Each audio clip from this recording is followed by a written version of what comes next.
چینی، اس میں جو ایڈمنسٹریٹو ایشوز ہیں، ابھی یہ ایک بنیادی وجہ ہے. اسی طرح بجلی کے جو ریٹس بڑھے، اس کی وجہ سے مہنگائی ہوئی. ایک اور وجہ ہوتی ہے کہ ڈیمانڈ بہت بڑھ رہی ہے اور کنزمپشن جو ہے وہ بہت بڑھ رہی ہے. ابھی مانیٹری پالیسی کمیٹی کے ممبرز کا یہی خیال ہے کہ انفلیشن کی وجہ ڈیمانڈ سائیڈ فیکٹرز نہیں ہیں، سپلائی سائیڈ فیکٹرز ہیں. اور اگر یہ سپلائی سائیڈ فیکٹرز ہیں تو ان کا جو بہترین جو اپروپریٹ رسپانس ہے وہ ایڈمنسٹریٹو میجرز ہیں، اس میں پالیسی ریٹ کا کام کم ہوتا ہے. اسی لیے مانیٹری پالیسی کمیٹی نے یہ واضح طور پہ اسٹیٹمنٹ میں لکھا اگر آگے جا کے ڈیمانڈ جو ہے بڑھنی شروع ہوتی ہے، بہت تیز رفتاری سے بڑھنی شروع ہوتی ہے، صحیح، تو مانیٹری پالیسی کمیٹی کی میٹنگز تو ہوتی رہتی ہیں، وہ اعداد و شمار کو دیکھیں گے ٹھیک ہے. تو اور اس پھر وقت فیصلہ ڈاکٹر کریں صاحب گے. لیکن جو اگر کوئی فیصلہ انفلیشنری کرنا پڑا جی تو وہ سلو ہوگا اور ایک میجرڈ انداز میں ہوگا. صحیح. اور جو انفلیشن کے فیکٹرز آپ بتا رہے ہیں یہ تمام صرف سپلائی سائڈ پر ہی ہیں، کاسٹ پش انفلیشن ہے، یا جو منی سپلائی ہے اس میں بھی اب تیزی سے گروتھ دیکھی جا رہی ہے؟ ڈاکٹر حفیظ پاشا نے اپنے آرٹیکل میں لکھا تھا کہ 18% ہو گئی ہے منی سپلائی لاسٹ ایئر، اور اس سے پہلے 5 سال 13% تھی. تو اگر یہ منی سپلائی والا فیکٹر ہوگا تو پھر کیسے دیکھیں گے آپ اس معاملے کو، اور پھر مانیٹری پالیسی کو کیا آپ کو ریویو کرنا پڑے گا؟ دیکھیں، مانیٹری پالیسی کمیٹی تو ہر 2 مہینے بعد ریویو کرتی ہے. فارورڈ گائیڈنس پہلے کبھی نہیں دی گئی.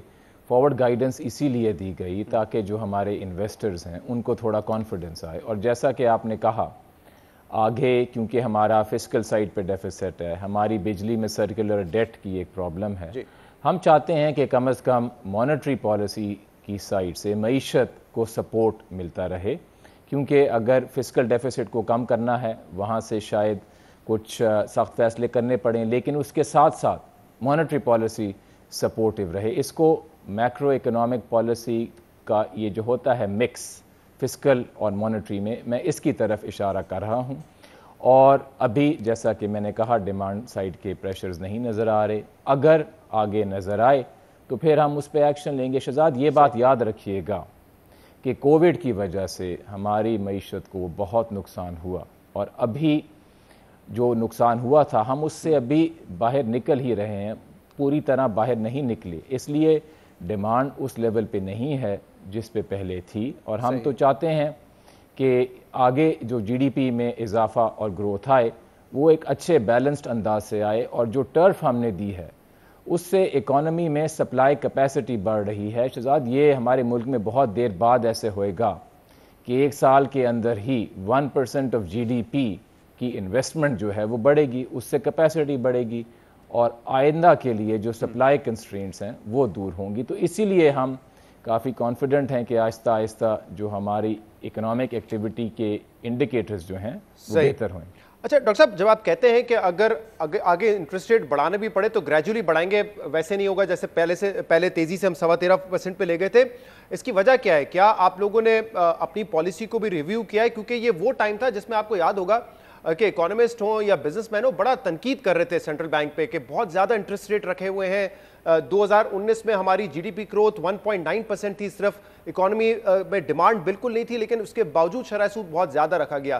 تو کیا اس وقت جو کرٹیسزم ہوا تھا وہ درست تھا اور آپ لوگوں نے بھی اپنی پالیسیز کو ریویو کیا ہے، اس لیے آپ کہہ رہے ہیں کہ وہ حالات نہیں ہوں گے، بڑا گریجول انکریز ہوگا؟ جی تو دیکھیں، مانیٹری پالیسی کے لحاظ سے اور پہلے جو 13.25% پالیسی ریٹ کو رکھنا پڑا، اس میں تھوڑے اعداد و شمار کو سامنے رکھنا چاہیے. ہماری تاریخ میں یہ پہلی دفعہ نہیں ہے کہ پالیسی ریٹ 13% سے زیادہ ہوا، اور میں تھوڑی سی وضاحت کرنا چاہتا ہوں. کم از کم ابھی حال ہی میں 2 دفعہ ایسے ہوا ہے کہ 13% سے زیادہ مارک اپ ریٹ رکھا گیا. پہلا ایپیسوڈ جولائی 2008 سے لے کے نومبر 2009، یہ 16 مہینے کے لیے جو مارک اپ ریٹ تھا یہ 13% سے زیادہ رہا.